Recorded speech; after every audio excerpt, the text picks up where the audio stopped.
السلام علیکم ناظرین کرام، بسم اللہ الرحمن الرحیم، الحمدللہ رب العالمین، والصلاة والسلام علی اشرف الانبیاء المرسلین وشفیع المذنبین، انیس الفقراء والمساکین، سیدنا وحبیبنا وشفیع ذنوبنا وطبیب قلوبنا مولانا بالقاسم محمد، ثم الصلاة والسلام علی آلہ الطیبین الطاہرین المعصومین، ولعنۃ اللہ علی اعدائہم اجمعین من یومنا ھذا الی یوم الدین، اما بعد، فقد قال اللہ تبارک و تعالی فی کتاب المجید و فرقان الحمید، بسم اللہ الرحمن الرحیم، یا ایھا الذین آمنوا اذا نودی للصلاۃ من یوم الجمعہ۔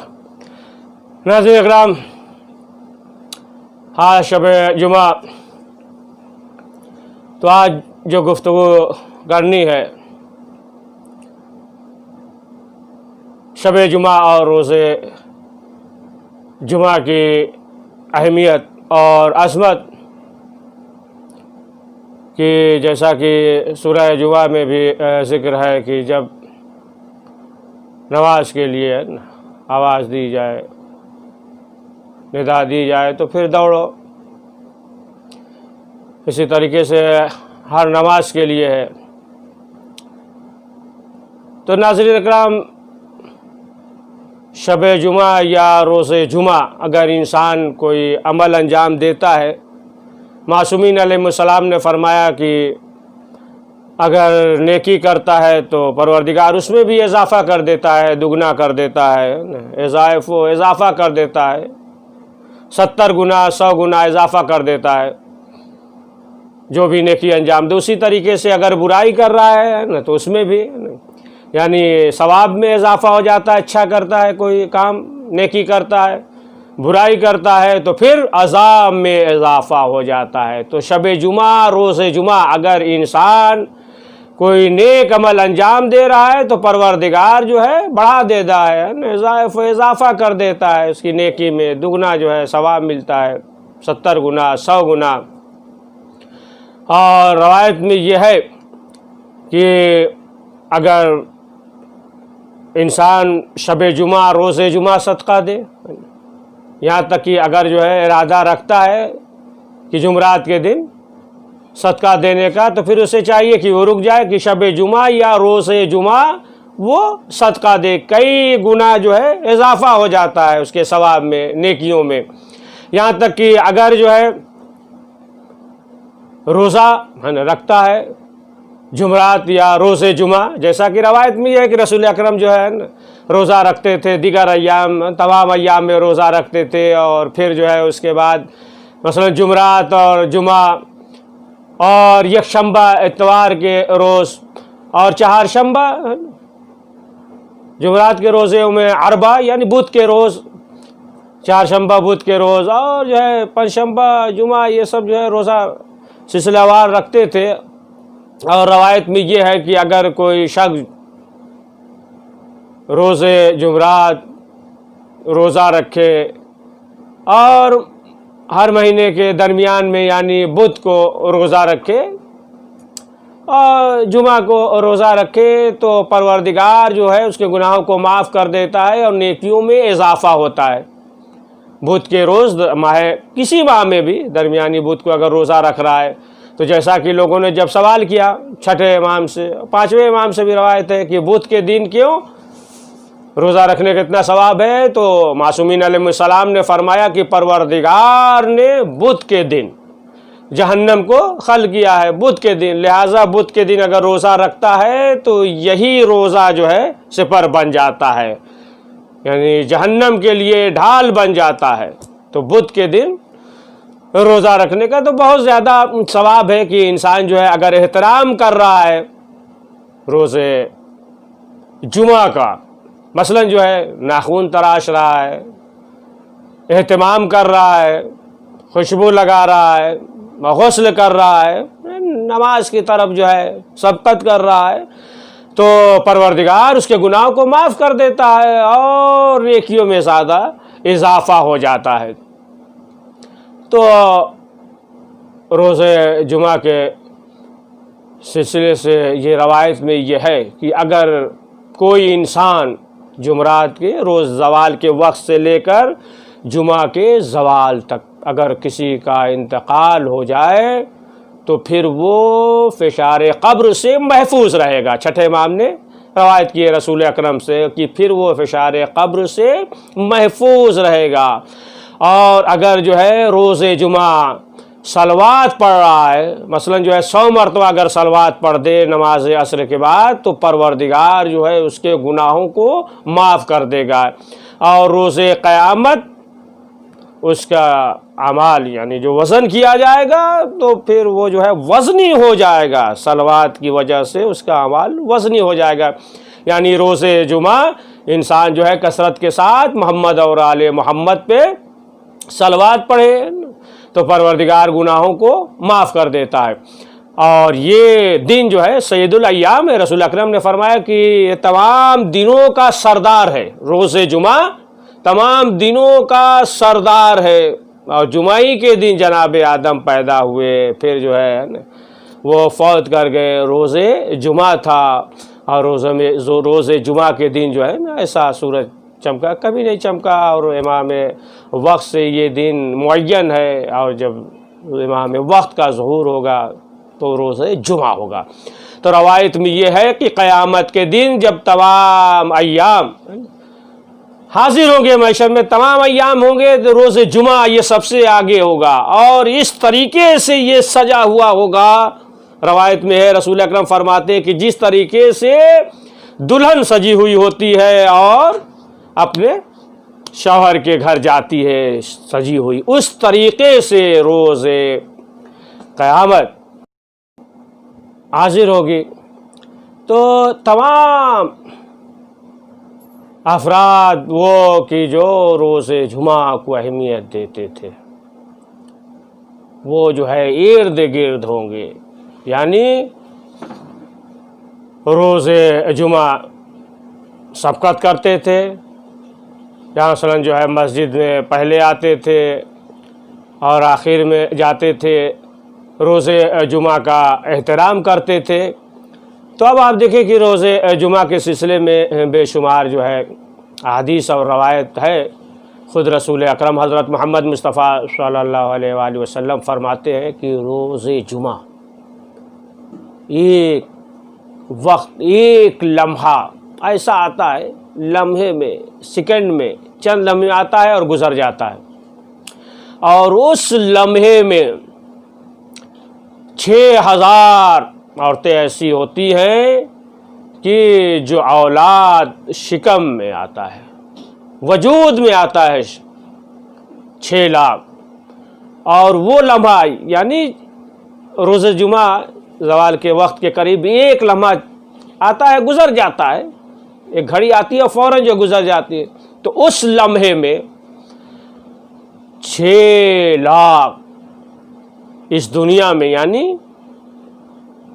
ماں کے گود میں بچے آتے ہیں، 6 لاکھ پیدا ہوتے ہیں، 6 لاکھ شکم میں ہوتے ہیں، 6 لاکھ پیدا ہوتے ہیں، اور 6 لاکھ اس دنیا سے جاتے ہیں، موت ہوتی ہے۔ اور فرمایا کہ 6 لاکھ وہ افراد ہوتے ہیں کہ جو صاحب عزت ہوتے ہیں تو وہ ذلیل ہوتے ہیں اس لمحے میں، یعنی ایک لمحہ، ایک گھڑی، ایک سیکنڈ آتا گزر جاتا ہے، تو جو صاحب عزت ہوتے ہیں 6 لاکھ ذلیل ہوتے ہیں، اور جو ذلیل ہوتے ہیں 6 لاکھ صاحب عزت ہوتے ہیں۔ تو لمحہ آتا ہے روز جمعہ، لہٰذا جو ہم پروردگار کی بارگاہ میں نا دعا کریں، کوشش کریں کہ ہم اس لمحے میں ہوں کہ جس لمحے میں پروردگار عزت دیتا ہے، یعنی انسان جو ہے صاحب عزت ہوتا ہے، تو پروردگار ہمیں جو ہے صاحب عزت میں قرار دے۔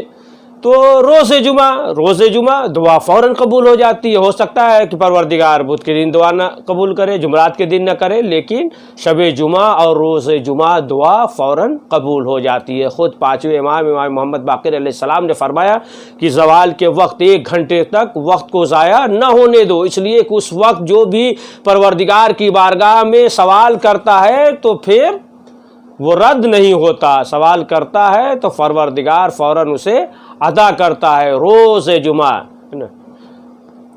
انسان اگر غسل کرے تو حدیث میں رسول اکرم نے فرمایا کہ اگر غسل کرے گا تو پھر وہ کبھی بیمار نہیں ہوگا. سورہ صافات کی تلاوت کرے تو کبھی جو ہے فقیر نہیں ہوگا. روز جمعہ جو ہے وہ ہر وقت پروردگار کی بارگاہ میں دعا کرتا رہے. تو یہ دن جو ہے بہت اہمیت ہے، اور اس دن کے لیے یہ ہے خود چوتھے امام زین العابدین علیہ السلام نے فرمایا. ابو حمزہ صومالی، ثابت نام تھا، ابو حمزہ صومالی سے کہا، روایت کرتے خود ابو حمزہ صومالی کہ روز جمعہ ہم جا رہے تھے امام کے ساتھ. امام نے کہا کہ ابو حمزہ صومالی دیکھو روز جمعہ ہے، لہٰذا کوئی ایسا نہ ہو کہ سائل آئے اور خالی ہاتھ لوٹ جائے. تو انہوں نے کہا کہ مولا ایسا بھی تو ہو سکتا ہے کہ کوئی سائل مستحق نہ ہو. تو امام نے کہا کہ نہیں، دیکھو روز جمعہ ہے، لہٰذا کوئی سائل خالی ہاتھ نہ لوٹے. پھر امام نے اپنے کنیز سے کہا، کنیز جو تھی ان کا نام سکینہ تھا، کہا کہ دیکھو کوئی اگر سائل آئے تو خالی ہاتھ نہ جانے پائے. اور پھر اس کے بعد امام نے بیان کیا. امام نے کہا کہ دیکھو جناب یعقوب علیہ السلام پہ جو آزمائش آئی تھی وہ یہی وجہ تھی کہ جناب یعقوب علیہ السلام گوشت ذبح کیا کرتے تھے، لوگوں کو کھلاتے تھے. ایک روز جو ہے گوشت دمبا ذبح کیا، کھائے، تمام افراد اہل و عیال کھانے کے بعد جو ہے سو گئے. بچا بھی تھا گوشت وغیرہ، اور ایک سائل تھا وہ جو ہے صدا دے رہا تھا، دروازے کے باہر صدا دے رہا تھا. آخرکار کچھ بھی نہیں ملا، اور پھر اس نے جو ہے انا للہ کہہ کر بہرحال سو گیا. اور پھر اس کے بعد جو ہے دن میں روزہ رکھتا ہے. تو اب قدرت کی وحی آئی جناب یعقوب پہ کہ یعقوب ہمارا ایک بندہ تھا، مفلس تھا، غریب تھا، اور اس نے صدا لگائی، اس نے فریاد کیا تمہارے پاس تھا، یہاں تک کہ گوشت جو ہے ذبح کیا، گوشت بچا ہوا تھا، اس کے بعد بھی آپ متوجہ نہیں ہوئے، اور ہمارا بندہ جو ہے وہ سوال کر رہا تھا. لہٰذا اب جو ہے آپ کی آزمائش شروع ہو جائے گی. تو پھر چوتھے امام نے فرمایا کہ جناب یوسف علیہ السلام نے جو خواب دیکھا تھا، اور خواب دیکھنے کے بعد جو بیان کیا تھا، تو بتایا کہ وہ رات کون سی تھی. فرمایا کہ وہی رات یعنی شب جمعہ کی رات تھی. اس رات میں خواب کو دیکھا تھا، اپنے باپ سے بیان کیا تھا. جناب یعقوب نے کہا کہ بھائیوں سے بیان نہ کرنا.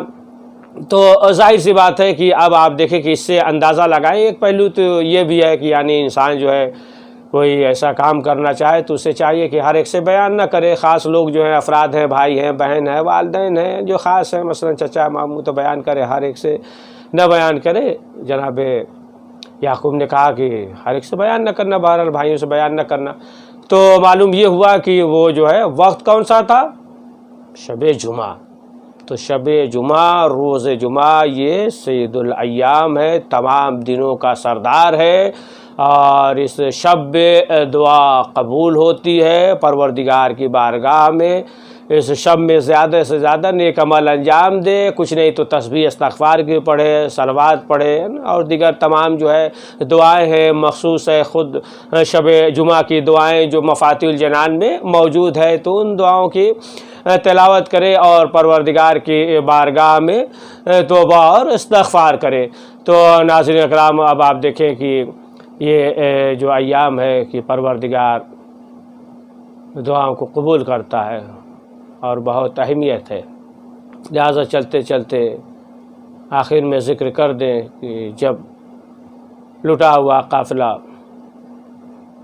جب کربلا سے چلا، شام میں پہنچا، ایک خاتون تھی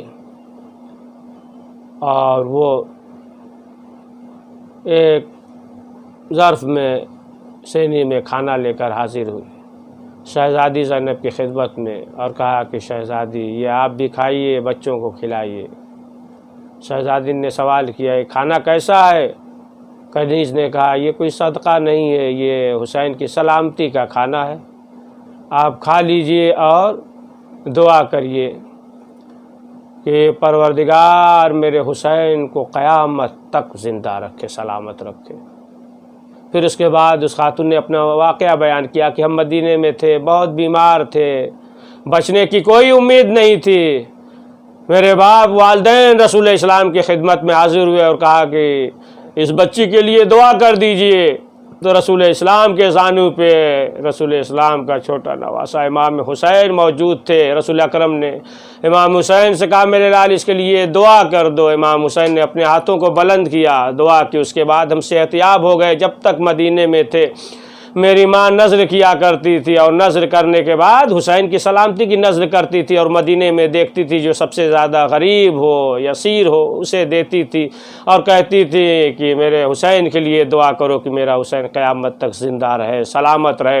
میری شادی ہو گئی، میں یہاں پہ آ گئی، لیکن اس کے باوجود میں اس عمل کو اسی طریقے سے انجام دیتی ہوں۔ ہر شب جمعہ نظر امام حسین کھانا تیار کرتی ہیں، اور دیکھتی ہوں کہ جو سب سے زیادہ غریب، سب سے زیادہ اسیر نظر آتا ہے، ہم اسے کھانا دیتے ہیں اور کہتے ہیں کہ دعا کرے۔ اے بی بی، ہم نے دیکھا کہ آپ سے زیادہ کوئی اسیر نظر نہیں آیا، آپ سے زیادہ کوئی غریب نظر نہیں آیا، لہٰذا یہ سلامتی حسین کا کھانا ہے، کھائیے اور دعا کریے کہ پروردگار میرے حسین کو قیامت تک زندہ رکھے۔ بس اتنا سننا تھا۔ شہزادی زینب تڑپ گئی، کہا کہ اب حسین کے سلامتی کا نظر نہ کر بلکہ فاتحہ کر دے کہ میرا حسین کربلا کے میدان میں 3 دن کا بھوکا اور پیاسا شہید کر دیا گیا۔